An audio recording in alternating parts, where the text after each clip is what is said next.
So like I said earlier on, your stomach is very acidic. And it turns out there are certain minerals you need a stomach acid environment so you can actually absorb them in your small intestine. So iron is really important, calcium, magnesium. And then the flip side of that is if you've got low stomach acid, you're not absorbing these, so that will contribute to hair loss. So one of the first things, if you're losing hair, get your iron levels checked. It's most likely your iron levels are low. So you can, have supplement with iron, or you can drink something like nettle that's going to boost your iron levels. Brittle nails, because you're not now getting calcium, and dry skin and hair because of the vitamin D as well. So those are the top things you're going to miss out on if you've got low stomach acid. And osteoporosis, it's low calcium, low zinc, low magnesium, and D3. So these all contribute, and this is just from low stomach acid. Now, the interesting thing about low stomach acid is that a lot of the time, when we have heartburn, we think it's a low stomach acid condition. As high stomach acid, we think, oh, I've got too much acid. Well, actually, it turns out it's low stomach acid. So if you haven't got enough stomach acid, picture this for a moment, you cannot break down all of that food thoroughly when it's in the stomach, which means some partially digested food is going to the next level, your small intestine. Now, your small intestine isn't built to cope with little chunks of food. So that starts to impair the lining of all of your gastrointestinal tract.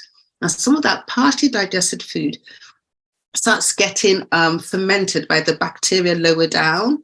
Now, you know what the side effect of whenever you do bacterial fermentation, what you get gas. Now, the stomach, there's nowhere for that gas to go, so it starts pushing upwards, bringing with it some stomach acid, and that's why you get that burning sensation in your chest area. So if you go to the GP, the first thing they do is they put you on PPI, and I'm going to share later on why PPIs are not the greatest thing. So there's a quick home test you can do to see if you've got enough stomach acid, and it's a really simple one. 1/4 teaspoon of bicarbonate of soda, a little bit of water, and you have this on an empty stomach first thing in the morning. And then you time how long it takes you to burp, right? So the chemistry is that alkaline and acids will react, and they'll produce a salt and a gas, and that's the gas that you're waiting for. So if you burp within 5 minutes, yay, your stomach acid levels are all right. After 5 minutes, 5 to 10 minutes, over 10 minutes, you've got very low stomach acid. Now, in that picture, if you're getting heartburn, the worst thing you can do is take a PPI, because that's going to push that little bit of stomach acid down even lower. So this is what tends to happen. You go to your GP, you get your stomach heartburn, and they recommend PPI. PPI are proton pump inhibitors. Omeprazole, that's an example. So omeprazole will lower your stomach acid. But you started off with low stomach acid in the first place.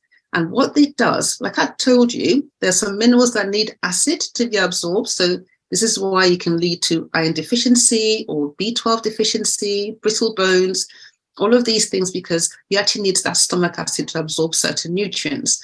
Now, PPI is also reducing the acidity of your stomach. Guess what else that stomach acid does? It is that powerful that it will neutralize quite a few foodborne pathogens. So can you imagine if you're now not having enough stomach acid, now even lower with PPIs, you're creating a really good environment for lots of horrible pathogenic bacteria to grow.